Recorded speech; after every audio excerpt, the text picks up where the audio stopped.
Osama bin Laden যখন রাশিয়ার কমিউনিজমের বিরুদ্ধে যুদ্ধ করছিলেন, আফগানিস্তানে যুদ্ধ করছিলেন, তখন তিনি মানুষের কাছে ছিলেন একজন নায়ক। আর তার অনেক অনেক বছর পরে এই নায়কই একদিন হয়ে গেলেন রাক্ষস। কে এক নম্বর টেররিস্ট? আমার মতে জর্জ বুশ। যে ঈশ্বরের মধ্যে প্রতিহিংসা আছে অথবা এ ব্যাপারে তিনি ঈর্ষান্বিত হচ্ছেন। দ্বিতীয় অংশ বলছে ঈশ্বর ঈর্ষাপরায়ণ। আমি কথা মানি না। 3 সমান কত হবে? 1000 বছর না 50,000 বছর? একটা যুগ, এটা যে কোনো একটা সময়কাল হতে পারে।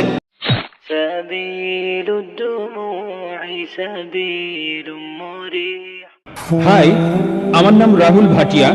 আমি পেশায় একজন ইঞ্জিনিয়ার। আমার প্রশ্নটা হলো, পবিত্র কোরআনে সূরা হজের 47 নম্বর আয়াতে আছে, বলা হয়েছে তোমার প্রতিপালকের কাছে একদিন তোমাদের হিসাবে 1000 বছরের সমান। এছাড়াও সূরা সাজদার 5 নম্বর আয়াতে আছে, তোমাদের প্রতিপালকের একদিনের পরিমাপ হবে তোমাদের হিসাবে 1000 বছরের সমান। এরপর সূরা মারিজের 4 নম্বর আয়াতে বলা হয়েছে, ফেরেশতা এবং রূহ আল্লাহর দিকে ঊর্ধ্বগামী হয় এমন একদিনে যার পরিমাণ পার্থিব 50,000 বছর। তাহলে একদিন সমান কত হবে? 1000 বছর না 50,000 বছর আল্লাহ তাআলার কাছে? আপনার নাম রাহুল, তাই না? জি।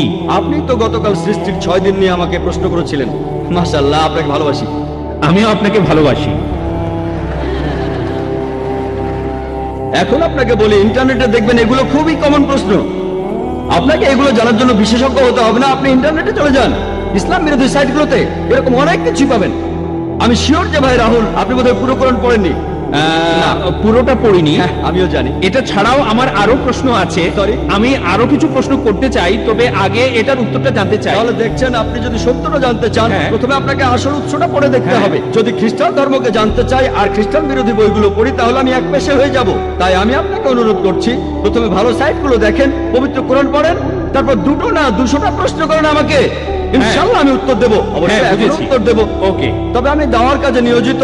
এটা বুঝি যে লোকে ইসলাম বিরোধী সাইটগুলো দেখে, প্রথমে সেখানে নেগেটিভ পয়েন্টগুলো দেখে মেনে নিয়ে ইসলামের বিরুদ্ধে চলে যায়। ইসলাম সম্পর্কে জানতে হলে ভালো সাইটগুলোতে যান, এমন সাইটে যাবেন না যেমন অ্যানসারিং ইসলাম। এখানে আমি একটা কথা বলি, আপনার উত্তরটা দিচ্ছি, সমস্যা নেই। না না, যেটা আমি বলছি, আমি আসলে আধা ঘন্টা ধরে ইসলাম সম্পর্কে ভালো কথা বলতে মাশাআল্লাহ, পারবো। ভালো। আমি এখানে একেবারেই নিরপেক্ষ।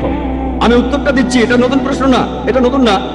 এই প্রশ্নের উত্তর অনেক আগে দিয়েছি আমি সবকিছু রেফারেন্স দিতে পারি। মাশাআল্লাহ ভাই, আপনি প্রশ্ন করলেন যে কোরআনের 2টো জায়গায় আল্লাহ বলেছেন একদিনের সমান হলো 1000 বছর। আরেক জায়গায় সূরা মারিজের 4 নম্বর আয়াতে উল্লেখ করা হয়েছে আল্লাহ তাআলার একদিনের সময়কাল হলো 50,000 বছর। এটা কি পরস্পর বিরোধী নয়? এক জায়গায় বলা হচ্ছে 1000 বছর, আরেক জায়গায় বলা হচ্ছে 50,000 বছর। আরবি ভাষায় এই শব্দটা হলো ইয়ম। এই শব্দটা হলো ইয়ম। ইয়ম। এখন ইয়ম এর 2টো অর্থ আছে। একটা অর্থ হলো দিন, দিন দিন 24 ঘন্টা একদিন। অন্য অর্থটা হচ্ছে একটা সময়কাল, একটা যুগ। এটা যে কোনো একটা সময়কাল হতে পারে। তাহলে ইয়মের একটা অর্থ হলো দিন, আরেকটা অর্থ হলো একটা সময়কাল। তাহলে যদি সঠিকভাবে কোরআন পড়েন, একটা আয়াত বলছে যে একদিন সবকিছু আল্লাহ সুবহানাহু ওয়া তাআলার কাছে উপরে চলে যাবে, যেদিনের পরিমাণ হবে 1000 বছর তোমাদের হিসেবে। একটা দিন, একটা সময়কাল, যেটা সময় হবে তোমাদের হিসেবে 1000 বছর। অন্য জায়গায় সূরা মারিজের 4 নম্বর আয়াতে উল্লেখ করা হয়েছে যে ফেরেশতাগণ যখন আল্লাহ তাআলার দিকে ঊর্ধ্বগামী হয়, এ সময় যে সময়টা লাগে একটা সময়কাল, যেটা পার্থিব 50,000 বছরের সমান। উদাহরণ হিসেবে আপনাকে বলি, ধরুন যদি আমি দুবাই থেকে আবুধাবি যেতে চাই, 1 ঘন্টা সময় লাগবে। আর যদি আমি দুবাই থেকে যাই ধরুন আমেরিকাতে, খুবই স্লো একটা প্লেনে সময় লাগবে 50 ঘন্টা। দুবাই থেকে আবুধাবি যেতে আমার মোট সময় লাগবে 1 ঘন্টা। আর দুবাই থেকে নিউ ইয়র্ক যেতে আমার সময় লাগবে মোট 50 ঘন্টা। এটা পরস্পর বিরোধী কথা নয়, কারণ এই 2টো বিষয় আসলে আলাদা বিষয়। তাই আল্লাহ এক জায়গায় বলছেন একদিন সবকিছু তার কাছে চলে যাবে, সেটার সময় আলাদা। অন্য জায়গায় ফেরেশতাগণ তার কাছে যাবেন, সেটার সময়ও আলাদা। এটা পরস্পর বিরোধী নয়। এখানে বিষয় দুটো আলাদা, তাই সময়ের হিসেবটাও আলাদা। যদি অনুবাদ করেন দিন, 24 ঘন্টার দিন, তাহলে পরস্পর বিরোধী হবে। যদি অনুবাদ করেন এটা একটা সময়কাল, যেমন আল্লাহ বলেছেন তিনি এই বিশ্বজগৎ সৃষ্টি করেছেন মোট 6 দিনে, 6টি আয়ামে, এটা আসলে 24 ঘন্টার দিন নয়, তাহলে পরস্পর বিরোধী হবে। এই 6টা সময়কাল, 6টা যুগ, বিজ্ঞানীদেরও এ ব্যাপারে কোনো আপত্তি নেই। তাহলে এখানেও ইয়ামের অর্থ একটা সময়কাল। এই উত্তরগুলোর জন্য আমাদের ওয়েবসাইটে যেতে পারেন, irf.net। www.irf.net। ইনশাল্লাহ বেশিরভাগ প্রশ্নের উত্তর সেখানে পাবেন। আশা করি উত্তরটা পেয়েছেন। স্যার এখানে তাহলে দুইটা হলো আলাদা জিনিস। হ্যাঁ, ঠিক। এক্সেলেন্ট। আচ্ছা, আর আর যে শব্দটা আপনি বললেন, শব্দ দুইটা আলাদা, একটা হলো দিন ইয়ম আর শব্দটার অন্যটা দুটো হলো অর্থ আছে। একটা অর্থ হচ্ছে 24 ঘন্টার দিন, অন্যটা হলো যুগ সময়কাল। আর এই দুইটা জায়গাতেই ইয়ম শব্দটা বলা হয়েছে, একই শব্দ আছে। একই শব্দ হ্যাঁ। দিয়ে বোঝানো হচ্ছে একটা দিন বা যে তিনটা আয়াত বলেছেন সবগুলোতে, সূরা হাজে আছে, সূরা মারিজে আছে, এছাড়াও যেখানে বলা আছে যে আল্লাহ পৃথিবী আর আকাশমণ্ডলী সৃষ্টি করেছেন 6 দিনে, এখানেও ইয়াম শব্দটাই। এর বহুবচন হচ্ছে আইয়াম। একই শব্দ সূরা ফুসিলাতে, আপনি হয়তো রেফারেন্সটা ভুলে গেছেন, 9 থেকে 12 নম্বর আয়াত, এখানেও আইয়াম শব্দটাই আছে। ওকে, তাহলে এই শব্দটা দিয়ে বোঝায় একদিন অথবা তবে হতে পারে এখানে একটা অর্থটা হচ্ছে সময়কাল। একটা সময়কাল, একটা যুগ। আচ্ছা, আর এই সময়কালটা হতে পারে সময়কাল হতে পারে 1 ঘন্টা, হতে পারে 10 ঘন্টা, হতে পারে 10 বছর, হতে পারে 1000 বছর, 1 কোটি বছর। আর আর এই দুইটা আয়াত আসলে আলাদা বিষয়ের কথা ঠিক। বলছে। আশা করি উত্তরটা পেয়েছেন, আশা করি convinced হ্যাঁ, হয়েছেন। হয়েছি। আমি এখন পেছনে দাঁড়াচ্ছি, আবার প্রশ্ন করব। এবার পরের প্রশ্নটা করেন। যদি এখানে কোনো অমুসলিম ভাই থাকেন যিনি প্রশ্ন করতে চান, আমি নিশ্চিত করছি আমরা আপনার প্রশ্ন গুরুত্বের সাথেই শুনবো আর সেভাবেই উত্তর দেব। যে কোনো ব্যাপারে আপনারা ভিন্ন মত হতে পারেন। আপনারা প্রশ্ন করেন ডক্টর জাকিরকে, আপনাকে সেজন্য ধন্যবাদ জানাবো। যদি ডক্টর জাকিরকে কোনো সমালোচিত বিষয় নিয়ে প্রশ্ন করেন, তাহলে পর্বটা সবার জন্য আরো আকর্ষণীয় হবে, যাতে সবাই বুঝতে পারেন সমালোচিত বিষয় নিয়ে। যেগুলো কম সমালোচিত সে বিষয়গুলো পরে আসবে। আর কোনো অমুসলিম ভাই কি আছেন? হ্যাঁ, ভাই রাহুল। আচ্ছা, আপনাকে তো আমরা সব জায়গাতেই দেখছি, আর অন্যরাও প্রশ্ন করছে না। হ্যাঁ ভাই রাহুল। হ্যাঁ বলছি। আমি এখন যে প্রশ্নটা করব সেটা হলো, আপনি গতকাল বলেছিলেন, একটা উদ্ধৃতি দিয়েছিলেন যে এক জায়গায় সর্বশক্তিমান ঈশ্বর বলেছেন, তোমরা আমার কোনো প্রতিমা তৈরি করবে না, এমন রূপক বানাবে না যেটা আছে স্বর্গের উপরে অথবা পৃথিবীর উপরে অথবা পাতালে, কারণ আমি তোমাদের প্রভু খুবই প্রতিহিংসাপরায়ণ।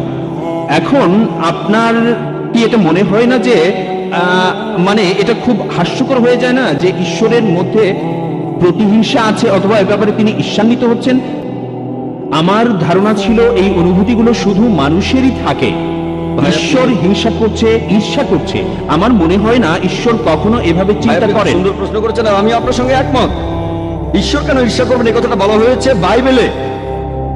আমি এই কথা বলছি না যে বাইবেল আসমানি কিতাব, আমি এই কথাও মানি না যে পবিত্র বাইবেল ঈশ্বরের বাণী। তারপরেও আমরা এটাও বিশ্বাস করি যে আমরা ঈশ্বরের সাথে কাউকে শরীক করব না, এটা ঠিক। এই অংশটা না আপনি হলে দেখবেন। ঈশ্বর রেগে যাবেন। ভাই, যদি প্রশ্ন করে থাকেন প্লিজ আপনি আমাকে একটু Sorry, উত্তর দেওয়ার sorry, সুযোগ হ্যাঁ। দেন। যদি এটা বিতর্ক হতো আমিও বিতর্ক করতে পারি, কোনো সমস্যা নেই। না, না, হ্যাঁ? ঠিক আছে। তবে এখন প্রশ্নোত্তর পর্ব চলছে। Okay please. আপনি প্রশ্নটা করেন, তারপর আমার উত্তরটা শুনেন। যদি আমার কথার ভেতরে আপনি কথা বলেন, আমি হয়তো কিছু মনে করছি না, তবে এটা হবে বিতর্ক, পরে এক সময় সেটা করা যাবে। I am sorry. ঠিক? আপনি প্রশ্ন করেন, আরেকটা প্রশ্ন করেন, আমি সেটা শুনবো। তবে কথা বলতে থাকলে সেটা হয়ে যায় হ্যাঁ, আমি বুঝতে পারছি। অনেকটা বিতর্কের মতো, সেটাও করা যায়। আর বিতর্কের সময় থাকে 15 মিনিট। আপনি খুব সুন্দর প্রশ্ন করেছেন যে আমি একটা অনুচ্ছেদে বলেছিলাম যেখানে বলা আছে তোমরা আমার কোনো প্রতিকৃতি তৈরি করবে না যেটা আছে উপরের স্বর্গে, পৃথিবীতে অথবা পৃথিবীর নিচে। তোমরা এমন কাউকে উপাসনা করবে না, কারণ আমি তোমাদের প্রভু ঈশ্বর এবং খুবই ঈর্ষাপরায়ণ। এই কথাটা রয়েছে বুক অফ এক্সোডাসে, অর্থাৎ ওল্ড টেস্টামেন্টে 20 নম্বর অধ্যায়ের 3 থেকে 5 অনুচ্ছেদে। এছাড়া বুক অফ ডিউটেরোনমি 5 নম্বর অধ্যায়ের 7 ও 9 অনুচ্ছেদে আছে। আর এটা হচ্ছে বাইবেলের উদ্ধৃতি। আমি কথা বলি না যে বাইবেলের পুরোটা ঈশ্বরের বাণী। এই অনুচ্ছেদটার প্রথম অংশের সাথে আমি একমত, ঈশ্বরের কোনো প্রতিকৃতি নেই। কিন্তু দ্বিতীয় অংশ বলছে ঈশ্বর ঈর্ষাপরায়ণ, আমি কথা মানি না এই দ্বিতীয় অংশটা। তাই এই প্রশ্নটা আপনি করবেন কোনো খ্রিস্টানকে, আমাকে না। আমি এখানে বাইবেলের সবকিছু সমর্থন করছি না। কোরআনের সাথে মিল থাকলে সমর্থন করব, মিল না থাকলে সমর্থন করব না। তাই আমি আপনার সঙ্গে একমত যে ঈশ্বরের এখানে ঈর্ষান্বিত হওয়াটা অস্বাভাবিক। আশা করি উত্তরটা পেয়েছেন। তবে মানতে হবে যে ঈশ্বরের সাথে কাউকে শরীক করা যাবে না, আর এটাই হলো সবচেয়ে বড় গুনাহ। হ্যাঁ, এই কথাগুলো আমি গতকাল বলেছিলাম। যে ঈশ্বরের সাথে কাউকে শরীক করা সবচেয়ে বড় গুনাহ। ওকে, থ্যাঙ্কস। আর কোনো অমুসলিম ভাই বা বোন প্রশ্ন করবেন? প্রশ্নটি করেছেন একজন হিন্দু ভদ্রলোক, তার নাম লেখা আছে পি নাইডু। তিনি বলেছেন মুসলিমরা মানুষ জাতির আশীর্বাদ। এখানে অমুসলিমদের কি হবে যারা জন্ম থেকেই মুসলিম নয়? তারা জীবনের কোন পর্যায়ে ইসলামকে বুঝবে? বোন, আপনি প্রশ্ন করলেন যে এক হিন্দু ভদ্রলোক বলেছেন মুসলিমরা মানবজাতির আশীর্বাদ, আলহামদুলিল্লাহ সুম্মা আলহামদুলিল্লাহ। তবে একজন অমুসলিম যে জন্ম থেকে মুসলিম নয়, জীবনের কোন স্তরে সে ইসলামকে বুঝবে? প্রশ্নটার উত্তর দেওয়ার আগে আমি একটা বিষয় পরিষ্কার করে নিতে চাই। আমাদের নবীজি মোহাম্মদ সাল্লাল্লাহু আলাইহি সাল্লাম বলেছেন, প্রত্যেক শিশু দ্বীনুল ফিতর নিয়ে জন্ম নেয়। দ্বীনুল ফিতর অর্থাৎ আল্লাহর ধর্ম। প্রত্যেকটা শিশু মুসলিম হয়ে জন্মায়। পরবর্তীতে তাকে প্রভাবিত করে বাবা মা, গুরুজনেরা, শিক্ষকেরা। সে তখন শুরু করে মূর্তি পূজা, অগ্নি পূজা, এভাবে সে অমুসলিম হয়ে যায়। সেজন্য ইসলাম ধর্ম অনুযায়ী প্রত্যেক শিশু মুসলিম হয়ে জন্মায়, অর্থাৎ আল্লাহর কাছে সে আত্মসমর্পণ করে। পরবর্তীতে তার পরিবেশের প্রভাবে সে অমুসলিম হয়ে যেতে পারে। তাই কোনো অমুসলিম যখন ইসলাম গ্রহণ করে, এখানে শব্দটা আসলে কনভার্ট হবে না। কনভার্ট মানে হলো এক পথ থেকে আরেক পথে যাওয়া, বা এক বিশ্বাস থেকে আরেক বিশ্বাসে। এখানে সঠিক শব্দটা হবে রিভার্ট। রিভার্ট মানে সে আসলে মুসলিম ছিল, পরে অমুসলিম হয়ে গিয়েছিল, তারপর আবারও ইসলামের পথে ফিরে এসেছে। তাই সঠিক শব্দটা হলো রিভার্ট। তাহলে প্রত্যেক মানুষই জন্মায় নিষ্পাপ হয়ে, সে মুসলিম হিসেবে জন্মায়, পরবর্তীতে সে ভুল পথে চলে যায়। এবার প্রশ্নটাতে আসি, যারা অমুসলিম হয়ে যায় তারা কিন্তু অমুসলিম হয়ে জন্মায় না। প্রত্যেক মানুষই মুসলিম হয়ে জন্মায়। যারা তাদের বাবা মা পরিবেশের প্রভাবে অমুসলিম হয়ে যায়, জীবনের কোন সময়ে তারা ইসলামকে বুঝতে পারবে? এক এক মানুষ এক এক সময় এটা বুঝতে পারে। যেমন একজন মুসলিম হিসেবে জন্মালো, সে যদি মুসলিম পরিবারে জন্মায় তাহলে হয়তো প্রথম দিন থেকেই বুঝতে পারবে। আবার মুসলিম পরিবারে জন্মানোর পরও অনেকে সেটা বুঝতে পারে না, হয়তো পরে বুঝতে পারবে। কেউ হয়তো প্রথম দিন থেকে বুঝবে, কেউ 1 বছর পরে, 2 বছর পরে, 5 বছর, 10 বছর, কত সময় লাগবে আল্লাহ জানে। কিছু মানুষ অমুসলিম পরিবারে জন্মায়, সেখানে সে বড় হয়। তারা হয়তো একেবারে ছেলেবেলায় বুঝতে পারে, স্কুলে পড়ার সময়, কলেজে পড়ার সময় হতে পারে। আসলে এক একজন মানুষ এটা এক এক সময়ে বুঝতে পারে। তবে কোন মুসলিম সেই অমুসলিমকে বোঝাক বা না বোঝাক, আল্লাহ পবিত্র কোরআনে বলেছেন, সূরা ফুসিলাতের 53 নম্বর আয়াতে উল্লেখ করা হয়েছে, سنريهم آياتنا في الآفاق وفي أنفسهم حتى يتبين لهم أنه الحق আমি তোমাদের জন্য আমার নিদর্শনগুলো প্রকাশ করব এই বিশ্ব জগতে এবং তাদের নিজেদের মধ্যে, যতক্ষণ না তাদের কাছে পরিষ্কার হবে এটাই সত্যি। তাহলে কোন মুসলিম সেই অমুসলিমকে বোঝাক বা না বোঝাক, আল্লাহ সুবহানাহু ওয়া তাআলা এই কথাটা স্পষ্ট করে বলেছেন, তিনি নিদর্শনগুলি প্রকাশ করবেন এই বিশ্ব জগতে, যতক্ষণ না সেটা মানুষের কাছে পরিষ্কার হবে। আমি কোনো কথা বললে একজন অমুসলিম নাও বুঝতে পারে, আল্লাহ যখন কিছু বলেন তখন এটা নিশ্চিত করেন যে সেটা অমুসলিমরা পরিষ্কারভাবে বুঝতে পারবে, যতক্ষণ না সে বুঝতে পারে যে এটাই হলো সত্যি, এটাই হলো হক। পরবর্তীতে এই সত্যটা বোঝার পরে সে মানতেও পারে, নাও মানতে পারে। এর কারণটা ব্যক্তিগত কারণে মানতেও পারে, নাও মানতে পারে। তবে মারা যাওয়ার আগে ইনশাআল্লাহ আল্লাহ তাকে নিদর্শন দেখাবেন। এখন কবে কখন আল্লাহ ভালো জানেন, তবে মারা যাওয়ার আগে আর রোজ কিয়ামতের দিন পবিত্র কোরআন আমাদের বলছে যে যারা ইসলামকে প্রত্যাখ্যান করে তারা কখনো আল্লাহর কাছে অভিযোগ করতে পারবে না যে আমি কোনো নিদর্শন পাইনি, কেন আমাকে জাহান্নামে পাঠাচ্ছেন। তারা শুধু বলবে আমাদের ক্ষমা করে দেন, আমরা ভুল করেছি। কারণ তারা জানে যে তারা নিদর্শন দেখেছে কিন্তু তখন গ্রহণ করেনি। তারা শুধু আল্লাহকে বলবে আমাদের আরেকটা সুযোগ দেন। আল্লাহ তখন বলবেন অনেক দেরি হয়ে গেছে। তাহলে আল্লাহ অবশ্যই তাদের নিদর্শন দেখাবেন তারা মারা যাওয়ার আগে। আশা করি উত্তরটা পেয়েছেন। হ্যাঁ ভাই, আমার নাম মহেশ। আপনি আজকেও খুব সুন্দর একটা লেকচার দিলেন। আমার প্রশ্নটা হলো, পবিত্র কোরআনে একটা সূরা আছে, নবী মুহাম্মদ সাল্লাল্লাহু আলাইহি ওয়াসাল্লাম বলেছেন, একটা দোয়া আছে, তিনি বলেছেন তৃষ্ণা তখন চলে যায় সন্ধ্যায় রোজা ভাঙার পরে, তৃষ্ণা তখন চলে যায় আর শিরায় তখন রক্ত সঞ্চালিত হয়। আপনি কি এটার ব্যাখ্যা দিতে পারবেন? ভাই, আপনি মাশাআল্লাহ অনুবাদ করে শোনালেন একটা দোয়ার যেটাতে ইফতার করা হয়। আর আমি আপনাকে বলবো যে মাশাআল্লাহ আপনি আস্তে আস্তে বোঝার চেষ্টা করছেন এই শান্তি ধর্মকে, এই সত্যের ধর্মকে। আমি দোয়া করি আল্লাহ যেন আপনাকে হেদায়েত করেন। ভাই প্রশ্ন করেছেন যে আমরা ইফতারের সময় যে দোয়াটা পড়ি তার অর্থটা আসলে কি। আমরা ইফতারের সময় আল্লাহ তাআলার কাছে প্রার্থনা করি যে তৃষ্ণা তখন চলে গেছে আর ধমনীতে রক্ত চলাচল বেড়েছে। আমরা যখন ইফতার করতে যাই আল্লাহ তাআলার কাছে প্রার্থনা করি যে আমাদের ইফতারের সময় আমাদের তৃষ্ণা চলে গেছে। আর আমরা তখন বিভিন্ন খাবার খাই, পানি খাই, আল্লাহ তাআলার কাছে দোয়া করি যে আমরা রোজা রাখতে পেরেছি, এখন রোজা ভাঙার সময় হয়েছে, এখন আমাদের তৃষ্ণা দূর হয়ে যাচ্ছে, আমাদের ক্ষুধা দূর হয়ে যাচ্ছে। এটাই হলো দোয়া। আমরা বলছি যে আমাদের তৃষ্ণা এখন চলে যাচ্ছে এই রোজা ভাঙার মাধ্যমে। আমাদের ইফতারের আগে এই দোয়াটা আমরা পড়ে থাকি। আশা করি উত্তরটা পেয়েছেন। হ্যাঁ ভাই, আমার নাম দেবাশিস গাঙ্গুলি। আমি পেশাগতভাবে একজন ইঞ্জিনিয়ার আর ফ্রিল্যান্স সাংবাদিক। এই অনুষ্ঠান নিয়ে একটা রিপোর্ট করব। আমি আপনাকে আসলে বেশ কয়েকটা প্রশ্ন করতে চাই। আপনার কাছে আমার প্রথম প্রশ্ন, আপনার দেশ নিয়ে আপনি কি গর্বিত? সাধারণত সাংবাদিকরা একটা প্রশ্ন করে, সেটার উত্তর দেওয়ার পরে দ্বিতীয় প্রশ্নটাই হয় ট্র্যাপ। তবে দাঁড়ান, আমি বলি না, না, আপনি আমাকে উত্তরটা বলতে দেন। আমাকে এই কথাটা বলতে দিন। আমাকে আপনি উত্তরটা বলতে দেন। আমাকে শেষ করতে দিন, আমি এই না, না, না। অভিযোগের বিরুদ্ধে বলি। আমি আপনার অবশ্যই, সাথে অবশ্যই। খোলা মনে কথা বলতে চাই। থ্যাংক আমি ইউ। আপনাকে দোষ দিচ্ছি না, আমি বলছি বেশিরভাগ সাংবাদিকরাই। আমি এটা বলছি না যে আপনিও এরকমই হতে পারেন, নাও হতে পারেন সেটা, আপনি তো কথাটা বলেই ফেললেন। তবে বেশিরভাগ সাংবাদিকই। এখানে আপনারা একটা জিনিস ভালো করে দেখেন, আমি লাইনেই আছি। যদি কোনো লোক মাত্র একটা প্রশ্ন করতে চাই, সে প্রশ্ন করেই তখন চলে যায়। ইনি দুটো প্রশ্ন করবেন, যুক্তি এই কথাই বলে উনি আমার উত্তরটা শুনতে চান। আমি প্রথম উত্তরটা দেওয়ার পরে দ্বিতীয় প্রশ্নটাই হবে ট্র্যাপিং। যদি দুটো প্রশ্ন একসাথেই করেন তাহলে সেটা ট্র্যাপ না, কিন্তু কোনো সমস্যা নেই, আমার উত্তর একই হবে। পরে যে প্রশ্নই করুন না কেন, আমি আমার দেশকে নিয়ে গর্বিত। That's great.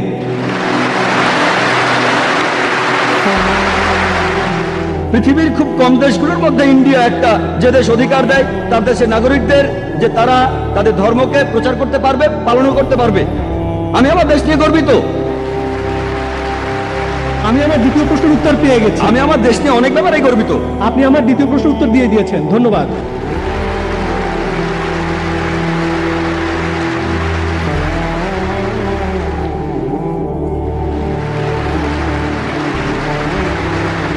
ধন্যবাদ। এবারে প্রশ্নটা মহিলাদের মধ্য থেকে। এই প্রশ্নটাও করেছেন একজন অমুসলিম। হেমা খাতার উসমান প্রশ্ন করেছেন, আপনি বললেন মুসলমানদের মাঝে কিছু কুলাঙ্গার আছে যারা খারাপ কাজ করে, মিডিয়াও তাদের তুলে ধরে। এই মুসলিমরা কি ধর্মের নামে এসব কাজ করে মিডিয়াকে সুযোগ দিচ্ছে না? এতে অমুসলিমরাও ভুল বুঝছে। প্রশ্নটা করেছেন একজন অমুসলিম, আর খুবই সুন্দর প্রশ্ন, যে মুসলিমদের মধ্যে বেশ কিছু কুলাঙ্গার আছে, এই কুলাঙ্গাররাই কি মিডিয়াকে ইসলামের নামে মিথ্যে কথা ছড়ানোর সুযোগ করে দিচ্ছে না? এই কুলাঙ্গাররা তো আসলে কোনো মুসলিমই নয়। একজন মুসলিম কখনো এমন ভুল কাজ করবে না। মুসলিম শব্দটার অর্থ হলো যে ব্যক্তি তার নিজের ইচ্ছাকে আল্লাহ তাআলার কাছে সমর্পণ করে। মুসলিমদের মধ্যে এই কুলাঙ্গাররা হচ্ছে আসলে নকল মুসলিম।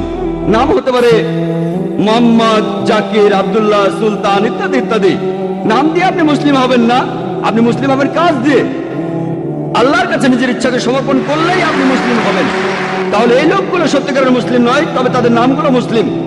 তাই মিডিয়াকে সুযোগ দিচ্ছে কি দিচ্ছে না এটা নিয়ে তারা ভাবে না। তারা তো তাদের নিজেদের ধর্ম নিয়েই ভাবে না, তারা নিজেদের ধর্মকে থোড়াই কেয়ার করে, কিন্তু তারা তাদের ধর্মকে নিয়ে ভাবে না। মিডিয়া কি বলছে সেটা নিয়েও তারা ভাবে না। তবে আমি মিডিয়া দোষ দেব, মিডিয়া কেন অল্প কিছু মানুষের কাজকে তুলে ধরছে?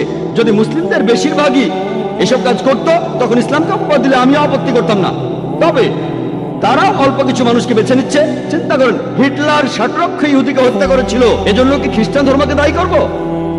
হিটলার যে 60 লক্ষ ইহুদিকে মেরেছে, সবাইকে পুড়িয়ে মেরেছে, এজন্য কি আমি খ্রিস্টান ধর্মকে দোষ দিতে পারবো না?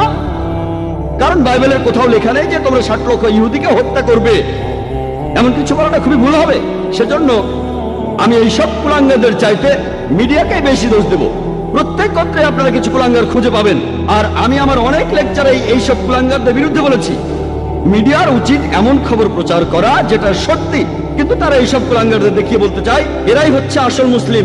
তারা এভাবে বলতে পারে যে এই মুসলিম চুরি করেছে তারা মাত্র 1 জন, 5 জন, 10 জন, আর মুসলিমদের সংখ্যা 100 কোটিরও বেশি। এভাবে বললে কোনো সমস্যা নেই। তবে তারা বলতে চায় যে সব মুসলিমই ভুল কাজ করছে। যদি একজন মুসলিম ড্রাগস নিয়ে ধরা পড়ে, মিডিয়া এমন ভাব করবে যেন সব মুসলিমই ড্রাগস নিয়ে ব্যবসা করে যাচ্ছে। মিডিয়ার উচিত হবে সত্য কথা প্রচার করা। আমিও সেটাই চাই। আশা করি উত্তরটা পেয়েছেন। হ্যাঁ ভাই। ডক্টর জাকির নায়েক, পিস টিভির কার্যক্রম শুরু করার জন্য আপনাকে আগাম অভিনন্দন। আমি দর্শকদের হাততালি দিয়ে অভিনন্দন জানাতে অনুরোধ করছি।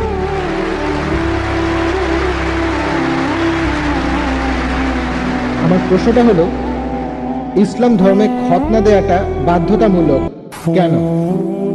ভাই, আপনি প্রশ্ন করলেন এটা কি আবশ্যিক, এটা কি বাধ্যতামূলক যে মুসলিম পুরুষরা খতনা করবে, এটা কি ফরজ? ভাই, এটা ইসলামে আবশ্যিক না, এটা হলো সুন্নাত।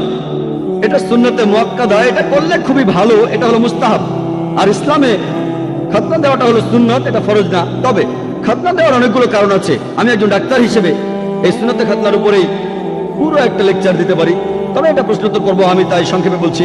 আজকে বিজ্ঞান আমাদের বলে যদি একজন লোক খতনা করে তাহলে তার কার্সিনোমা অফ পিনাস হওয়ার সম্ভাবনা কম, লিঙ্গে ক্যান্সার হওয়ার সম্ভাবনা কম। খতনা দেওয়া থাকলে সম্ভাবনা কম, যদি খতনা দেওয়া না থাকে তাহলে সম্ভাবনা বেশি। বেশ কিছু রোগ আছে যেগুলো প্রতিরোধ করা যায় যদি খতনা দেওয়া থাকে। খতনা দেওয়ার সময় প্রেপিউসটা কেটে ফেলা হয়, অর্থাৎ লিঙ্গের ফোরস্কিন কেটে ফেলা হয়। এখানে আপনারা দেখবেন যে খতনা না দেয়া কেউ যদি প্রকৃতির ডাকে সাড়া দেয়, তারপর প্রসাব করার পরে তার প্রেপিসের ভেতরে প্রসাবের কয়েকটা ফোঁটা থেকে যায় স্কিনের ভেতরে, এ থেকে অনেক রোগ হতে পারে। চুলকানি হতে পারে, শরীরের ত্বকে প্রদাহ হতে পারে পেপলোসাইটিস। খতনা করলে এইসব রোগকে প্রতিরোধ করা যায়। আর এছাড়াও আমরা প্রসাব করার পরে পানি দিয়ে ধুয়ে নিই, এভাবে রোগকে প্রতিরোধ করি। আজকে বিজ্ঞান আমাদের বলে একজন লোক বেশি যৌন তৃপ্তি পাবে যদি তার খতনা দেয়া থাকে, বেশি যৌন তৃপ্তি পাবে। এছাড়াও খতনা দেয়া থাকলে আপনার ত্বকে বিভিন্ন রকম ইনফেকশন হওয়ার সম্ভাবনাও কম। এখনকার বিজ্ঞান আমাদের বলে যার খতনা দেয়া থাকে তার এইডস রোগ হওয়ার সম্ভাবনাও অনেক কম। এইডস এর ভাইরাস খুবই তাড়াতাড়ি ছড়াবে যদি খতনা করা না থাকে। এরকম আরো অনেক রোগকে প্রতিরোধ করা যায়। এজন্য আপনারা দেখবেন যে আজকের আমেরিকাতেই 50%-এর বেশি ছেলেকে তাদের জন্মের পরই খতনা দেওয়া হয়, তারা কিন্তু মুসলিম না। এমনকি আমেরিকার খ্রিস্টানরাও ডাক্তার বাবা মাকে জিজ্ঞেস করেন আপনারা কি আপনাদের ছেলেদের খতনা দিতে চান, আর তাদের 50%-এরও বেশি ছেলেকে খতনা দেওয়া হয়। ইসলামে আছে সেজন্য করে না, কারণ তারা জানে এতে করে তাদের ছেলেদের উপকার হবে। আশা করি উত্তরটা পেয়েছেন। হ্যাঁ ভাই, আসসালামু আলাইকুম, আমার নাম ইমরান মোহাম্মদ, একজন আইটি ম্যানেজার। আমার প্রশ্নটা ইসলামের বিরুদ্ধে মিডিয়ার ষড়যন্ত্রগুলো নিয়ে। মুসলিমরা কিভাবে এসব ষড়যন্ত্রের প্রতিবাদ করবে, যেভাবে আমেরিকা পুরো পৃথিবীকে শাসন করতে চাচ্ছে, ইসলামকে দাবিয়ে রাখতে চাচ্ছে, ইত্যাদি ইত্যাদি। এসব ক্ষেত্রে প্রায় দেখা যায় যেসব মুসলিম তাদের ধর্ম সম্পর্কে খুব একটা জানে না, তারা মিডিয়ার এইসব মিথ্যা রটনা শুনে সেগুলোই বেশি করে বিশ্বাস করে। মুসলিমদের কিভাবে এসব ষড়যন্ত্রের মোকাবেলা করা উচিত? ভাই, আপনি একটা প্রশ্ন করলেন যে কিভাবে একজন মুসলিম প্রতিবাদ করবে বিভিন্ন ষড়যন্ত্রের বিরুদ্ধে যেগুলো আমেরিকানরা ইসলামের বিরুদ্ধে প্রচার করে থাকে, আর আমরাও বুঝতে পারি না যে কি করতে হবে। প্রথমে যেটা করতে হবে, আগে জানতে হবে আমাদের দিনকে। দুর্ভাগ্যজনকভাবে বেশিরভাগ মুসলিমই নিজের ধর্ম সম্পর্কেই জানে না। এই জন্যই আমরা এই সমস্যায় পড়ি। যদি নিজের ধর্মটা ভালোভাবে জানি তাহলে মিডিয়া এই মিথ্যা কথাগুলো প্রচার করার সুযোগ পাবে না। দুর্ভাগ্যজনকভাবে আমরা আমাদের ধর্মকে জানি না, আর এ কারণে মিডিয়া যখন বিভিন্ন খবর প্রচার করে আমরা মুসলিমরা লজ্জিত হই, তাদের সে কথাগুলো মেনে নেই। আমি একটা উদাহরণ দেই।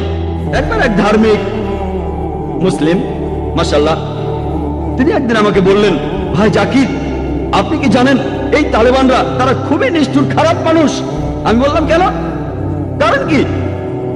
কারণ তারা মহিলাদের মারে। আপনাকে কে বলেছে? আমি নিজের চোখেই দেখেছি। কোথায় দেখেছেন? আমি বিবিসিতে দেখেছি।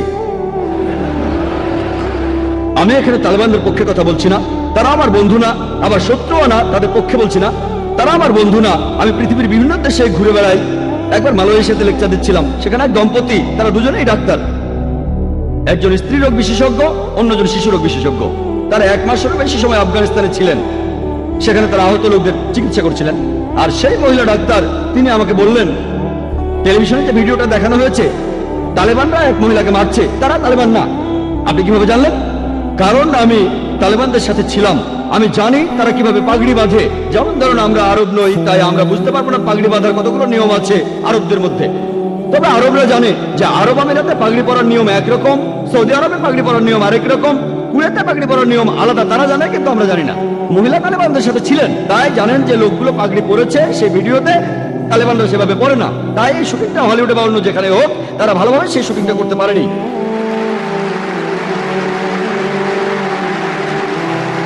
মিডিয়া এভাবে সবকিছু বদলে দিতে পারে। যেমন ধরুন, আপনাকে প্রশ্ন করলাম যে জর্জ বুশ ভালো না খারাপ মানুষ? ভালো না খারাপ? আপনি বললেন ভালো মানুষ না। আমি এখানে না শব্দটা এডিট করে দেব, আর আপনারা শুনবেন সে ভালো মানুষ। তারপর আপনাকে যখন সে ভিডিওটা দেখাবো তখন বলবেন, ও মুখ ফসকে ভালো মানুষ বলেছি। আপনি ভালো মানুষ বলেননি, আপনি বলেছেন সে ভালো না। আমি না শব্দটা এডিট করে দিলাম, তারপর আপনাকে দেখালাম, দেখুন ভাই আপনি ভালো বলেছেন। তখন বলবেন ভুল করে বলেছি, আমি মুখ ফসকে বলেছি। মুখ ফসকে বলেননি, আপনি বলেছিলেন সে ভালো মানুষ না। আমি না শব্দটা বাদ দিলাম, আর শুনে মনে হবে সে ভালো। এভাবে মিডিয়া অনেক রকম খেলা করে। আর আমরা মুসলিমরা, আমাদের যেটা করা উচিত, আমরা আমাদের ধর্মটাকে খুব ভালো করে জানবো, আমাদের দিন সম্পর্কে ভালো করে জানবো। আর যখন এই মিডিয়া প্রচার করবে এইসব, তখন সেগুলো শুনে আমরা তাতে প্রভাবিত হব না। ইসলামকে বিচার করতে চাইলে মূল ধর্মগ্রন্থগুলো দেখতে হবে, কোরআন এবং সহিহ হাদিস। একজন মুসলিম বা মুসলিম সমাজ কি করে সেটা দিয়ে বিচার করলে হবে না। ইসলাম ধর্মকে বিচার করতে চাইলে এটা দিয়ে করব না যে ইন্ডিয়া, পাকিস্তান, আফগানিস্তান বা সৌদি আরবের মুসলিমরা কি করে। আমি ইসলামকে বিচার করব মূল ধর্মগ্রন্থগুলো দিয়ে, কোরআন এবং সহিহ হাদিস। আমরা এগুলো মেনে চলবো। আর মিডিয়ার এসব প্রচারের উত্তর আমাদের জানতে হবে কিভাবে টেবিলটা উল্টে দেওয়া যায়। যেমন সে সাংবাদিক দুটো প্রশ্ন করবেন, কিন্তু প্রশ্ন করেছেন মাত্র একটা। কারণ প্রথম প্রশ্নের উত্তরে যা বলেছি তিনি সেটা আশা করেননি। তিনি আশা করেননি যে আমি বলবো আমি আমার দেশ নিয়ে গর্বিত। ভেবেছিলেন আমি বলবো দেশ নিয়ে আমি গর্বিত না। আমি অবশ্যই আমার দেশ নিয়ে গর্বিত, আমি কোনো মিথ্যে কথা বলছি না। আমি ইন্ডিয়াকে নিয়ে গর্বিত। আর ইন্ডিয়া হচ্ছে একটা যুদ্ধক্ষেত্র, আমরা হলাম মুজাহিদ, জিহাদ, আমরা সবাই চেষ্টা করছি। আর আমার নামটা নায়েক, সংস্কৃতিতে নায়েক মানে যোদ্ধা, একজন বীর। তাহলে নামেও তো আমি একজন মুজাহিদ। আমাকে এই যুদ্ধের ময়দানে থাকতে হবে, আমাকে আমার কাজ করতে হবে। আর সেজন্য আমি বোম্বেতে থাকতে চাই, কিন্তু লোকজন আমাকে অন্য জায়গায় থাকতে বলে। অনেক লোক আবার আমাকে অন্য কোনো দেশে থাকার পরামর্শ দেয়। আপনার জীবন তো হুমকির মুখে, কেন এই যুদ্ধের ময়দানে থাকবেন? এটা আমার যুদ্ধ, আর দেশকে আমি অনেক কারণে ভালোবাসি, অনেক কারণ আছে। আলহামদুলিল্লাহ আমি দেশ নিয়ে গর্বিত। সেজন্য মিডিয়ার এইসব প্রচারের উত্তরে আমাদের জানতে হবে কিভাবে টেবিলটা উল্টে দেওয়া যায়। আশা করি উত্তরটা পেয়েছেন। হ্যাঁ বল। আসসালামু আলাইকুম ডক্টর নাহিদ। আমি যেহেতু মিডিয়ায় কাজ করছি তাই প্রশ্নটা প্রায়ই আমার মাথায় আসছে। আমি দুবাইয়ের একটা ট্রেড জার্নালের এডিটর। আমার প্রশ্নটা মূলত আল কায়দা আর ওসামা বিন লাদেনকে নিয়ে। আমরা সবাই জানি যে ওসামা বিন লাদেন যখন রাশিয়ার কমিউনিজমের বিরুদ্ধে যুদ্ধ করছিলেন, আফগানিস্তানে যুদ্ধ করছিলেন, তখন তিনি মানুষের কাছে ছিলেন একজন নায়ক। আর তার অনেক অনেক বছর পরে এই নায়কই একদিন হয়ে গেলেন রাক্ষস। এটা আমরা সবাই জানি। তো এখন আমার কথা হলো যে সাংবাদিকতার একটা উদ্দেশ্য থাকতে হবে। আমরা বিভিন্ন রিপোর্ট মানুষের সামনে তুলে ধরবো, যে রিপোর্ট করার সময় সাংবাদিকদের কোনো উপসংহার টানা বা মন্তব্য করা উচিত না। আর পশ্চিমা মিডিয়া তারা বিভিন্ন নিয়ম বানাচ্ছে আর নিজেরাই সে নিয়ম ভাঙছে। এখনকার দিনে এটাই ঘটছে। আর আপনি এতক্ষণ যে লেকচার দিয়েছেন সেখানেও একই কথা বলেছেন, তারা ইচ্ছা মতো নিয়ম বানাচ্ছে আর ভাঙছে। আমরা মুসলিমরা কিভাবে পৃথিবীর মানুষকে এই ঘটনাগুলো জানাতে পারি? আপনাকে আমি উদাহরণ হিসেবে বলি, পৃথিবীতে যত হিংসাত্মক ঘটনা ঘটছে তারা বলছে এগুলোর জন্য দায়ী আল কায়দা। আর এখন অনেক রাষ্ট্র থেকেও এই কথা বলা হচ্ছে যে অমুক অমুক ঘটনা ঘটেছে, দায়ী হলো আল কায়দা। আমরা শান্তিপ্রিয় মুসলিমরা কিভাবে এসব মন্তব্যের প্রতিবাদ করতে পারি? আমি আবারও সাংবাদিকতার নিয়ম কানুনের কথা বলছি। একটা ঘটনা ঘটেছে আর মন্তব্য করা হচ্ছে, এই দুটো আলাদা থাকা উচিত। কিন্তু তারা ঘটনা মন্তব্য একসাথে করেই আমাদের দেখাচ্ছে। তারা আসলে পৃথিবীর সব মানুষকে বিশ্বাস করাতে চায় যে ইসলাম আসলে একটা সন্ত্রাসী ধর্ম। এ ব্যাপারে কোনো হাদিস কি আছে অথবা অন্য কিছু যেটা আমাদের সঠিক পথে পরিচালিত করবে? খুব সুন্দর প্রশ্ন করেছেন। আর তিনি সাংবাদিকতা পেশায় আছেন। তিনি বললেন যে যখন ওসামা বিন লাদেন রাশিয়ার সাথে যুদ্ধ করছিল তিনি তখন হিরো। আর ওসামা বিন লাদেনকে আমেরিকায় তৈরি করেছে। পরে যখন সে আমেরিকার বিরুদ্ধে গেল তখন তাকে বলা হলো সন্ত্রাসী। আর বোন ঠিকই বলেছেন যে সাংবাদিকতার একটা উদ্দেশ্য থাকতে হবে। সাংবাদিকদের কোনো মন্তব্য করা উচিত নয়। যেগুলো করে থাকেন সাধারণত রাজনৈতিক নেতারা, সাংবাদিকরা নয়। এটাই হচ্ছে নিয়ম। তবে নিয়ম বানানো হয় ভাঙার জন্যই। আমেরিকায় নাকি কথা বলার স্বাধীনতা আছে। আমার মতে আমেরিকায় কথা বলার স্বাধীনতা হচ্ছে সবচেয়ে কম। ততক্ষণ বলতে পারবেন যতক্ষণ তাদের স্বার্থে আঘাত লাগবে না। তাদের বিরুদ্ধে কিছু না বললে আপনি যা খুশি তাই বলতে পারেন, তবে তাদের বিরুদ্ধে কিছু বললে সিআইএ আপনাকে অ্যারেস্ট করতে পারে। আমার মতে পুরো ব্যাপারটা একটা নাটক, লোক দেখানো। কথা বলার স্বাধীনতা। আপনার প্রশ্নে আসি, আমরা কিভাবে জবাব দেব ওসামা বিন লাদেন সম্পর্কে আর কোন হাদিস আছে কিনা ইত্যাদি। এই প্রশ্নটা আমাকে করা হয়েছিল অস্ট্রেলিয়ায় কয়েক বছর আগে। পার্থে আমেরিকার কনসাল জেনারেল আমাকে এই প্রশ্নটা করেছিল। আমার লেকচারের টপিক ছিল টেররিজম এন্ড জিহাদ। তিনি প্রশ্ন করলেন, ভাই জাকির, আপনি কি মানেন যে ওসামা বিন লাদেন একজন টেররিস্ট? এটাই প্রথম প্রশ্ন। আমি তখন তাকে বললাম যে ওসামা বিন লাদেনের কথা যদি বলতে হয়, আমি তাকে চিনি না, কখনো দেখিও নি। আমি তার বন্ধু না বা আমি তার শত্রুও না। আমি আসলে জানি না। টিভি চ্যানেলের নিউজ রিপোর্টগুলো শুনে আমি এর উত্তর দিতে পারবো না। বিবিসি আর সিএনএন, আল্লাহ পবিত্র কোরআনে বলেছেন সূরা হুজুরাতের 6 নম্বর আয়াতে উল্লেখ করা হয়েছে, তোমার কাছে যদি কোনো বার্তা আসে সেটা পরীক্ষা করে তারপর খবরটা অন্য কাউকে বলো। মিডিয়ায় সিএনএন আর বিবিসিতে যে নিউজগুলো দেখানো হয় সেই নিউজ রিপোর্ট দেখে আমি বলতে পারবো না যে আপনার কথা ঠিক, কারণ আমি জানি খবরগুলো বানানো। যদি না বুঝি যে খবরটা আসলেই সত্যি। আর ইয়োহান রেডলি যখন আফগানিস্তান থেকে ফিরে আসলেন তাকে প্রশ্ন করা হয়েছিল আল কায়দা সম্পর্কে মতামত কি। জানেন তিনি কি বলেছিলেন? আমার সন্দেহ হয় আল কায়দা আছে কিনা।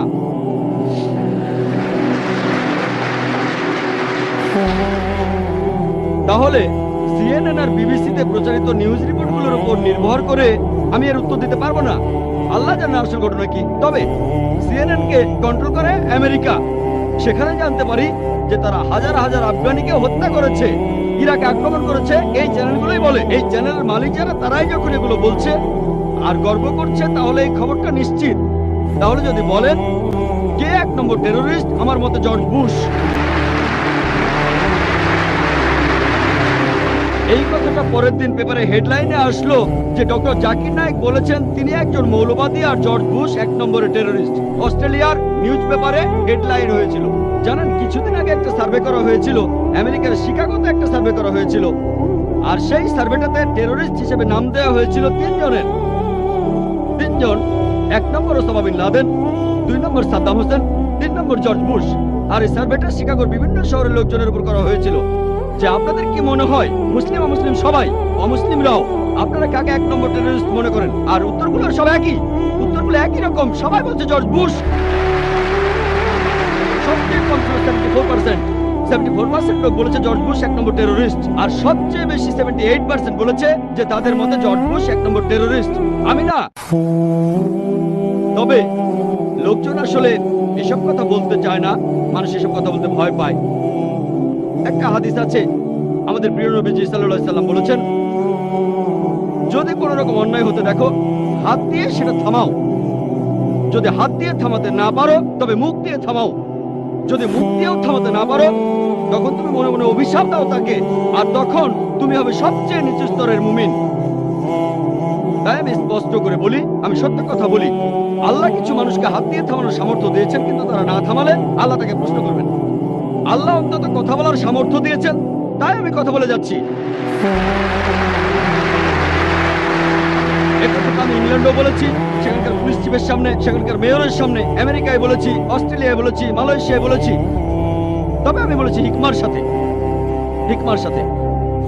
কথা বলেছি। আল্লাহ আমাকে কথা বলার সামর্থ্য দিয়েছেন। যদি আমি না বলি, তাহলে আল্লাহ আমার এই ক্ষমতা কেড়ে নেবেন। আল্লাহ আমার কথা বলার ক্ষমতাটা কেড়ে নেবেন। এটাও না পারলে মনে মনে অভিশাপ দেন। আর অমুসলিমরাও এ কথা বলছে। জাকির নায়েকের কথা বাদ দাও, আমেরিকার বেশিরভাগ অমুসলিমরাই ইউনিভার্সিটি অফ শিকাগোর একটা সার্ভে রিপোর্ট অনুযায়ী আমেরিকাতেই তারাই বলছে জর্জ বুশ 1 নম্বর টেররিস্ট। আপনারা যদি ইন্টারনেটে যান, এমন কথাও দেখবেন, আমি বলছি না সেটা ঠিক না ভুল। তারা বলছে যে 11ই সেপ্টেম্বরে সেই দুর্ঘটনা ভেতরের কেউ ঘটিয়েছিল, আর কয়েকজন তো বলছে জর্জ বুশ নিজেই এই কাজটা করেছে। এবার আমি বলি, মুসলিমরা কিভাবে জবাব দেবে? লন্ডনের সেই 7ই জুলাইয়ের বোমা বিস্ফোরণের পর কি হয়েছিল? আমেরিকার প্রায় বেশিরভাগ মুসলিমরা এক জায়গায় হয়ে নিন্দা করলেন, ইংল্যান্ডও তাই। ইংল্যান্ডে একই ঘটনা, তাদের নাম বলছি না, আমি তাদের অনেককে চিনি। তারা নিন্দা করলেন যা ঘটেছে 11ই সেপ্টেম্বর নিউ ইয়র্কে, এটা হারাম, এটা ভুল, আমরা নিন্দা করছি। 7ই জুলাই যা ঘটেছে লন্ডনে, 50 জনেরও বেশি লোক মারা গেছে। 11ই সেপ্টেম্বরে 3000-এরও বেশি লোক মারা গেছে, আমরা নিন্দা করছি। Full stop. আর তারা যা বলছে ঠিক কথাই বলেছে, আমি একমত। পবিত্র কোরআনের সূরা মাইদার 32 নম্বর আয়াতে উল্লেখ করা হয়েছে, যদি কেউ অন্য কোনো ব্যক্তিকে হত্যা করে, সেটা যদি হত্যার অপরাধ বা কোনো ধ্বংসাত্মক কাজের অপরাধ না হয়, তাহলে সে যেন পুরো মানুষ জাতিকে হত্যা করলো। আমিও এই কাজে নিন্দা করি। যদি 11ই সেপ্টেম্বরে 3000-এরও বেশি নিরীহ মানুষ মারা যায়, সেটাকে নিন্দা করাই উচিত। লন্ডনে 50 জনেরও বেশি নিরীহ মানুষ মারা যাওয়াটাও নিন্দনীয়। তবে এখানে থেমে যাওয়া যাবে না, এটারও নিন্দা করবো যে আফগানিস্তানে হাজার হাজার নিরীহ মানুষ মারা গেছে, এটাও নিন্দনীয়। ইরাকে যে হাজার হাজার নিরীহ মানুষ মারা গেছে, সেটাও নিন্দনীয়। বসনিয়ায় যে হাজারো মানুষকে হত্যা করা হয়েছে, সেটাও নিন্দা করবো আমরা। প্যালেস্টাইনে যে হাজারো মানুষকে মারা হচ্ছে, সেটাকেও নিন্দা করতে হবে। আমরা ভয় পাবো কেন? তবে আমেরিকার প্রশ্ন করলে তারা বলে, না আসলে আমেরিকা দেশটা একটু আলাদা, যদি বেশি কথা বলি তাহলে সমস্যায় পড়ে যাবো। আমি বললাম, কেন? আমেরিকা তো সেই দেশ যেখানে কথা বলার স্বাধীনতা আছে। তাহলে ভয় পাচ্ছেন কেন? আমি ইন্ডিয়া লেকচার দিয়েছি। যারা বোম্বে সম্পর্কে জানেন, বোম্বের পরিবেশ পরিস্থিতি ভালো না। আমেরিকা আর ইংল্যান্ডে তাও কিছু কথা বলার স্বাধীনতা আছে। লোকজন আমাকে বলে, ভাই জাকির, কেউ আপনাকে হুমকি দেয় না? এটা আমার পেশার নিত্য সঙ্গী, এগুলো আমার পেশার নিত্য সঙ্গী। আমাদের নবীজিকেও কি হুমকি দেওয়া হতো না? আমরা তো নবীজির পথ অনুসরণ করছি। আল্লাহ তাআলা আমাদের রক্ষা করবেন। তবে যখন কথা বলবো তখন হিকমার সাথে বলবো। তাহলে যখন কথা বলবো তখন বলবো যে নিরীহ মানুষকে হত্যা করা নিন্দনীয়। আমরা মানি যে 11 সেপ্টেম্বর যে 3000-এর বেশি মানুষ মারা গেল সেটা অন্যায়। আমরা মানি যে লন্ডনে যা ঘটেছে সেটা অন্যায়। তবে অন্য সব অন্যায়গুলোরও প্রতিবাদ করতে হবে। যখন একজন লোক শরীরে বোমা বেঁধে সেটার বিস্ফোরণ ঘটায়, সাথে 20-30 জন নিরীহ মানুষ মেরে ফেলে, তাকে তখন বলা হয় টেররিস্ট। তবে যখন কেউ প্লেন থেকে নিচে বোমা মারে আর এভাবে হাজারো আফগানিকে হত্যা করে, তাকে তখন বলা হয় সাহসী আমেরিকান সৈন্য। এতে সাহসের কি আছে? এটাকে বলা হয় চুরি করে যুদ্ধ। এতে সাহসের কি আছে? উপর থেকে বোমা ফেলছেন আর একটা বোমাতে কাজ হচ্ছে 50টা বোমার সমান। আমাদেরকে বুঝতে হবে যে ইসলাম হলো সত্যের ধর্ম। আর আমি আমার প্রশ্নের উত্তর শেষ করার আগে পবিত্র কোরআনের একটি আয়াতের উদ্ধৃতি দেব। সূরা ইসরার 81 নম্বর আয়াতে উল্লেখ করা হয়েছে, وقل جاء الحق وذاق الباطل إن الباطل كان زهوقا। যখন সত্য এসে মিথ্যের সামনে দাঁড়ায়, মিথ্যে বিলুপ্ত হয়, কারণ মিথ্যে প্রকৃতিগত কারণে বিলুপ্ত হবে।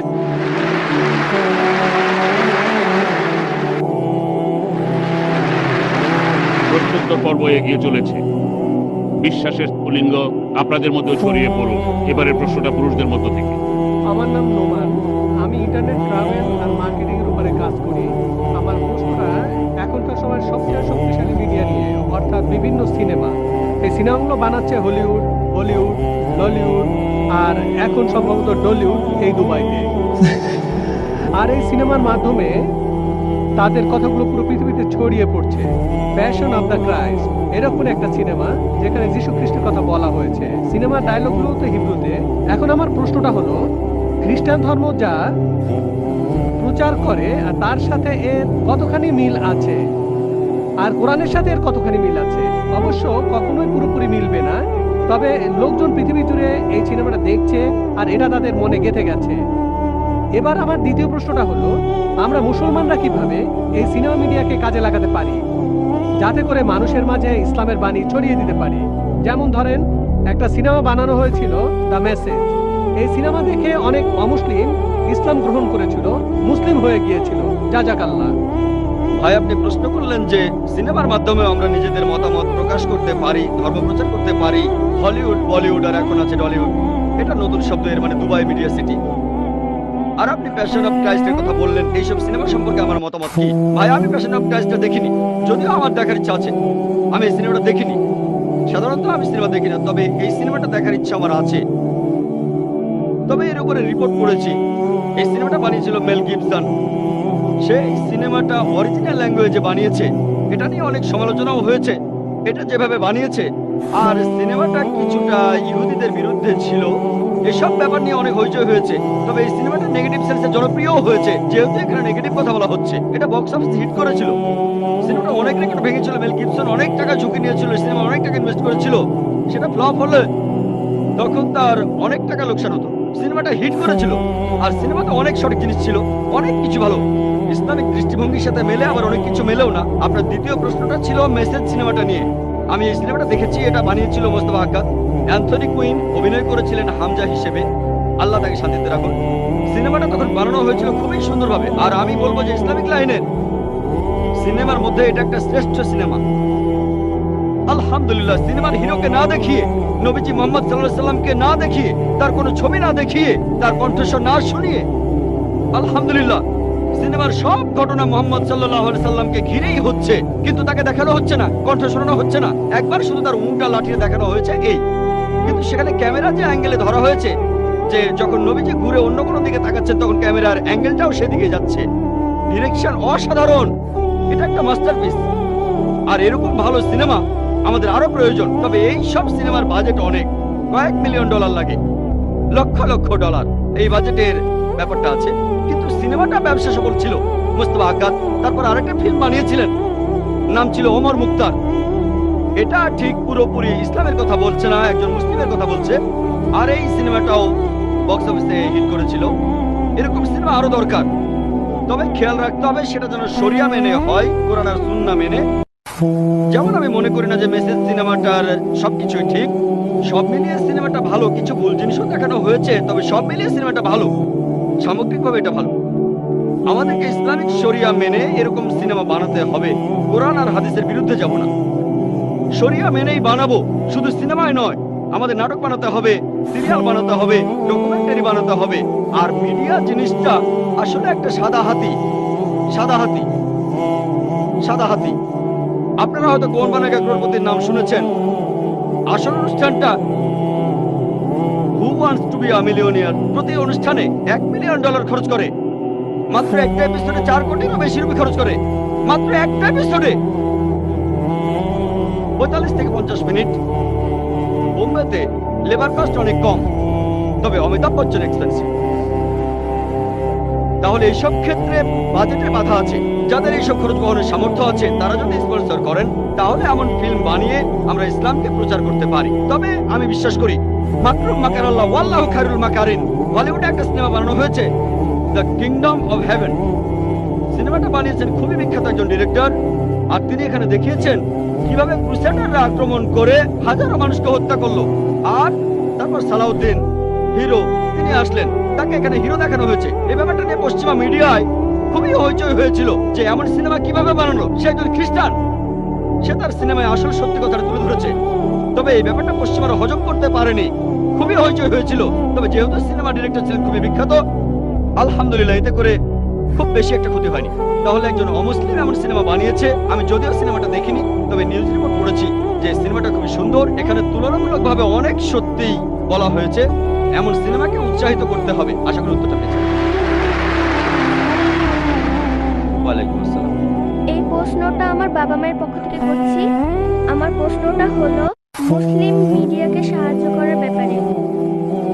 আরব বিশ্বের ব্যাপারে কি বলবেন, বিশেষ করে ইন্ডিয়ার ব্যাপারে?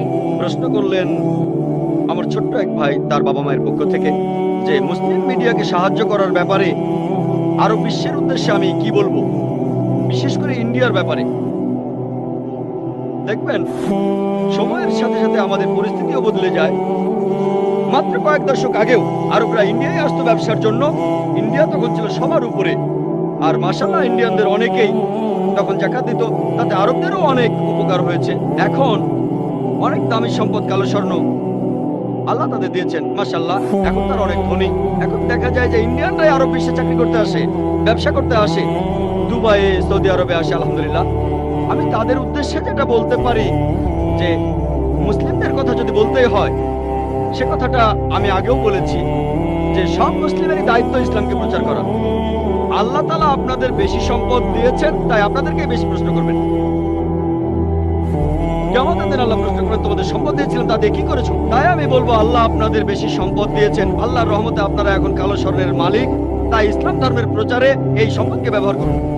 শুধুমাত্র ইন্ডিয়ায় না, আলহামদুলিল্লাহ ইন্ডিয়া তেমন কোনো সমস্যা নেই, মাশাআল্লাহ। সেখানে এমন অনেকেই আছেন, মাশাআল্লাহ।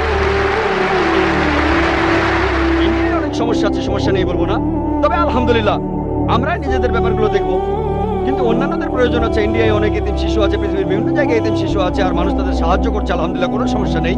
তবে সাধারণভাবে আমি সামগ্রিকভাবে বলবো আরবদের উদ্দেশ্যে আমি এই কথা বলবো, যেহেতু আল্লাহ তাদের কালো স্বর্ণ দিয়েছেন, তাদের উচিত হবে সত্যের ধর্ম প্রসারে এগিয়ে আসা। ব্যক্তিগতভাবে আমি অনেককে চিনি আরবদের, তাদের পকেটে যে টাকা থাকে সেটা দিয়েই তারা 5-10টা চ্যানেল খুলতে পারে, পকেট মানি দিয়ে।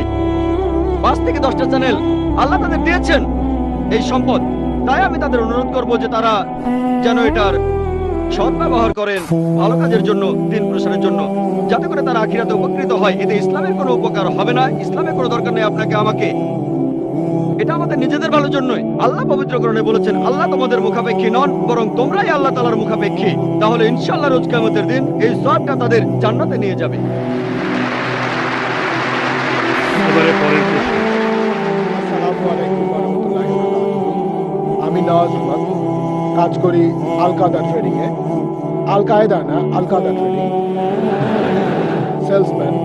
এখন মিউজিক হলো হারাম, এটা সব মুসলিমই জানে। আমার প্রশ্নটা হলো আপনারা পিস টিভি চালু করছেন, আলহামদুলিল্লাহ। মিডিয়ায় খুব ইম্পর্টেন্ট হলো বিজ্ঞাপন। এখন এই বিজ্ঞাপনে মিউজিক হারাম নাকি হালাল? ভাই আপনি প্রশ্ন করলেন যে সব মুসলিমই জানে মিউজিক হলো হারাম, তবে যেহেতু চ্যানেল শুরু করতে যাচ্ছি সেখানে বিজ্ঞাপন থাকবে। এখন এই বিজ্ঞাপনের মিউজিক হারাম না হালাল? দেখেন, যেটা হারাম সেটা হারাম। যেটা সৌদি আরবে হারাম সেটা আরব আমিরাতেও হারাম, আমেরিকাতেও হারাম, আবার ইন্ডিয়াতেও হারাম। যদি না আপনার জীবন বিপন্ন হয়, যেমন মদ খাওয়া হারাম, কিন্তু যদি আপনার জীবন বিপন্ন হয় আর অ্যালকোহলে আপনাকে বাঁচাতে পারে, এটাই নিয়মের একমাত্র ব্যতিক্রম। যদি জীবন বিপন্ন হয়, কোনো বিজ্ঞাপন না থাকলেও ইনশাআল্লাহ আমাদের চ্যানেল বিপদে পড়বে না। এই জন্যই আমি আগে বলেছিলাম যে একটা চ্যানেল চালানো কঠিন, ইসলামিক শরিয়া মেনে চ্যানেল চালানো আরো কঠিন। সেজন্য আমি আল্লাহর কাছে দোয়া করি আমরা যেন শরিয়া মেনে চলতে পারি। যদি ইসলামিক শরিয়া মেনে চালাতে না পারি তাহলে বন্ধ করে দেবো ইনশাল্লাহ। শরিয়া মেনে চালাতে না পারি তাহলে বন্ধ করে দেবো, কারণ ইসলামিক শরিয়া মেনে চলাটাই বেশি গুরুত্বপূর্ণ, চ্যানেল চালু রাখাটা নয়। আপোষ করা যাবে না। আমরা হারাম উপায়ে সত্যকে প্রচার করতে পারবো না। যেটা হারাম সেটা হারাম। আমরা এই সব জিনিসকে হালাল কিছু দিয়ে বদলে দিতে পারি। যেটা হারাম সেটা বাদ দিয়ে হালাল জিনিস আনবো। যেমন ধরেন বিভিন্ন ধরনের বাদ্যযন্ত্র হারাম, টাফের অনুমতি আছে। প্রাকৃতিক শব্দ ব্যবহার করতে পারি, যেমন পানি পড়ার শব্দ, বজ্রপাত বা বিদ্যুৎ, কোরআনের তেলাওয়াত। যদি আয়ারফের অনুষ্ঠানগুলো দেখেন, অনুষ্ঠানের শুরুতে আপনারা শুনবেন, আপনাদের মনে হবে না যে কোনো মিউজিক নেই। যদিও আমরা মিউজিক ব্যবহার করি না, তবে এই প্রাকৃতিক শব্দগুলো সেই সব অনুষ্ঠানে যেভাবে শুনবেন, আলহামদুলিল্লাহ এই শব্দ এগুলো একই রকম না, কিন্তু শুনতে অনেকটা মিউজিকের মতো।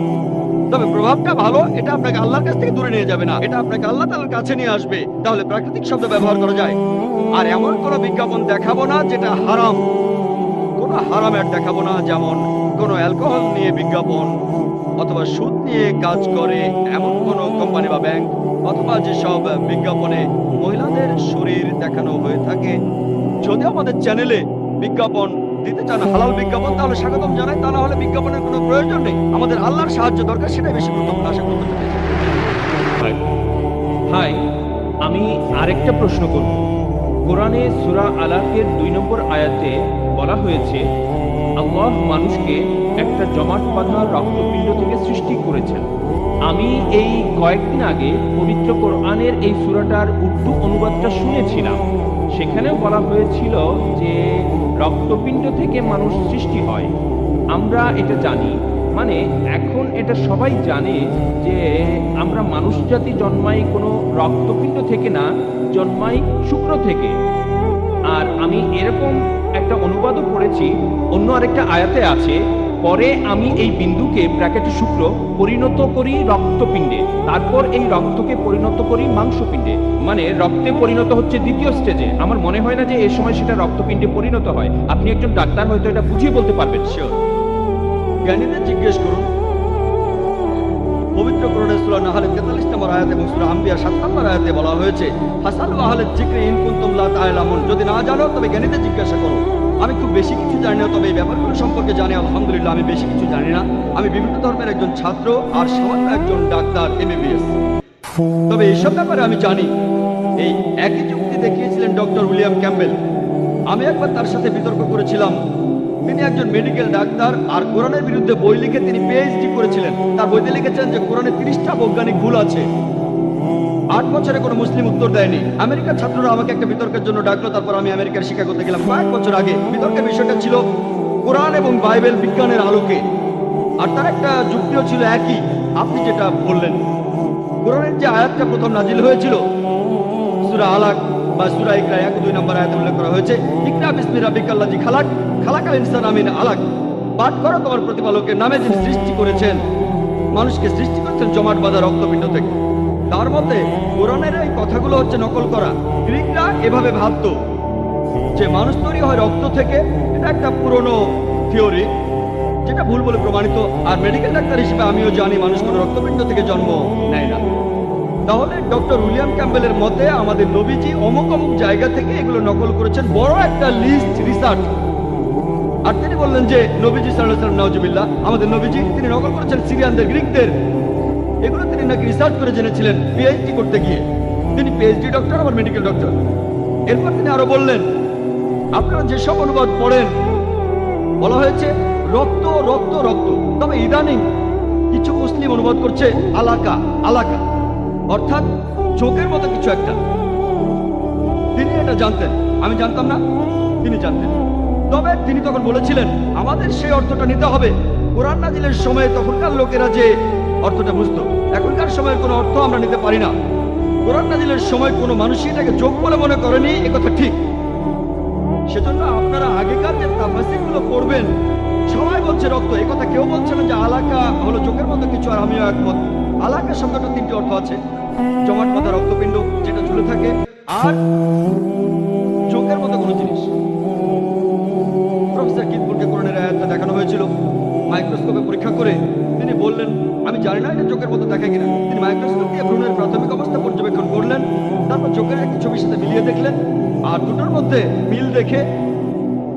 অবাক হয়েছিলেন। আজকে মেডিকেল সায়েন্স বলছে যে ভ্রূণ দেখতে চোখের মতো, কিন্তু তার যুক্তি ছিল সেই সময় যে অর্থটা করা হতো সেটাই নিতে হবে, আজকেরটা না। আর তিনি উদাহরণ দিলেন যে কোরআন বলছে আর বাইবেলও বলছে শুকরের মাংস খেও না, কিন্তু এখন আমেরিকায় শুকর বলতে একজন পুলিশ অফিসারকেও বোঝায়। তাহলে কি বলবেন কোরআন বলছে তোমরা কোনো পুলিশকে খেও না? আর লোকজন সবাই হাসতে লাগলো। উনি কথা বলছিলেন তাই কিছু বলিনি, আমাকে নিয়ম মানতে হবে। তারপর আমি যখন লেকচার দিতে গেলাম তখন বললাম ডক্টর উইলিয়াম ক্যাম্পবেল যা বললেন সেই কথাগুলো শুধু পবিত্র বাইবেলের ক্ষেত্রে প্রযোজ্য, কারণ ইনজিল নাজিল হয়েছিল সেই সময় একটা নির্দিষ্ট গোত্রের জন্য, তাই বাইবেলের জন্য সেই সময়ের অর্থটাই নিতে হবে। তবে পবিত্র কোরআন শুধু মুসলিমদের জন্য, আরবদের জন্য বা সেই সময়ের জন্য নাজিল হয়নি। কোরআন নাজিল হয়েছে মানুষ জাতির জন্য, চিরস্থায়ী ধর্ম। তাই এখানে সবগুলো অর্থ নিতে হবে। নাজিল হওয়ার সময় থেকে একেবারে কিয়ামত পর্যন্ত সবগুলো অর্থকে পরীক্ষা করে দেখতে হবে। একটা সঠিক হতে পারে, আবার সবগুলো সঠিক হতে পারে। আর ডক্টর উইলিয়াম ক্যাম্পবেল মরক্কোয় প্র্যাকটিস করেছিলেন আর তিনি আরবিতে কথাও বলতে পারতেন। তাহলে ডক্টর, মেডিকেল ডক্টর, এমডি, আমি সামান্য এমবিবিএস, তিনি আমার চেয়ে উপরে এমডি। কোরআনের বিরুদ্ধে বলি যে পিএইচডি করেছেন, আরবিতে কথা বলতে পারেন, আমি কথা বলতে পারি না। আমরা বিতর্ক করেছিলাম। আমি বলেছিলাম আপনি যদি বাইবেলের কথা বলেন ঠিক আছে, বাইবেলের ক্ষেত্রে সে সময় অর্থটা নিতে হবে, কিন্তু কোরআনের ক্ষেত্রে সব অর্থ নিতে হবে। আর এখন যে অর্থটা করা হয় তাতে তার কোনো আপত্তি নেই, কারণ প্রফেসর কিথ মুর, যিনি এ ব্যাপারে খুবই বিখ্যাত, ভ্রূণবিদ্যার বিখ্যাত বিশেষজ্ঞ, তিনি বলেছেন আর তার বইতেও তিনি লিখেছেন যে ভ্রূণ দেখতে চোখের মতো, তাই আপত্তি করা যাচ্ছে না। কিন্তু তিনি এটাও জানতেন যে দ্বিতীয় অর্থটা ঝুলে থাকে, এটা ঝুলে থাকে সেটাও ঠিক, কারণ ভ্রূণ মায়ের পেটের ভেতরে ঝুলে থাকে। একেবারে লেটেস্ট রিসার্চ বলা হয়েছে যে প্রাথমিক অবস্থায় ভ্রূণের ভেতরে রক্ত প্রবাহিত হয় না, তখন রক্তপিণ্ডের মতো দেখায়। তাহলে রক্তপিণ্ড বলাটাও সঠিক, সেটা বিজ্ঞান সেদিন আবিষ্কার করলো। পবিত্র কোরআন আমাদের বলছে যে সৃষ্টি করেছেন রক্তপিণ্ড থেকে, দেখতে সেরকম একটা জমাট বাঁধা রক্তপিণ্ডের মতো। কাজের দিক থেকে ভ্রূণ মায়ের পেটে ঝুলে থাকে, আর আকৃতিতে এটা দেখতে একটা জোকের মতো। তাহলে আলহামদুলিল্লাহ তিনটা অর্থই সঠিক। এমনকি রক্তপিণ্ড সঠিক, যেটা ঝুলে থাকে এই অর্থটাও সঠিক, চোখের মতো সেটা। আসসালামু আলাইকুম ভাই জাকির, আমার নাম হেমা, আমি ইসলাম গ্রহণ করেছি। প্রথমেই বলি আমি দুবাইতে আছি 18 বছর। এই প্রথমবারের মতো কারোর কাছে জিহাদের সত্যিকারের অর্থটা শুনলাম, আর আমি বলবো বেশিরভাগ মুসলিম এটা জানে না। I am sorry.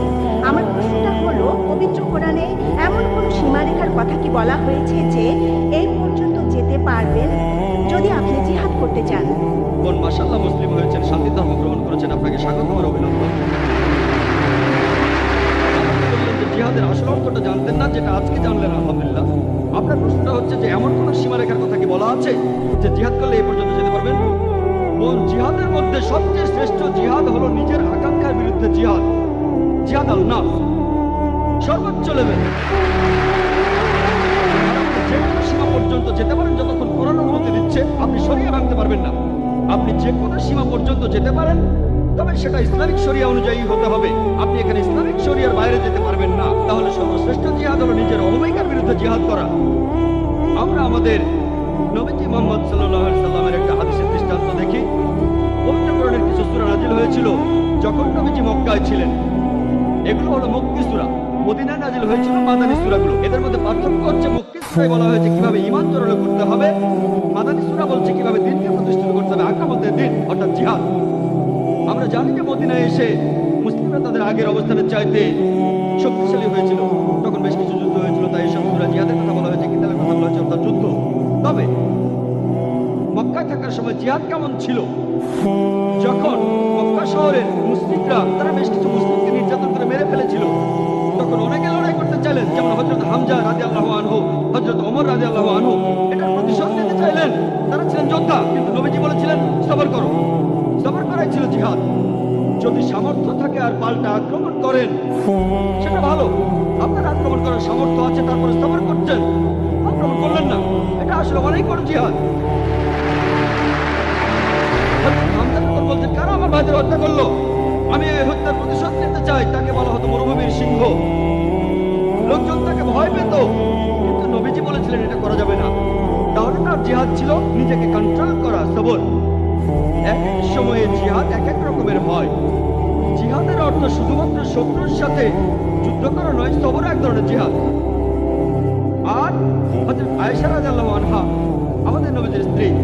নবীজিকে প্রশ্ন করলেন আমরাও কি জিহাদ করব? তিনি সেখানে যুদ্ধের কথা বলেছিলেন।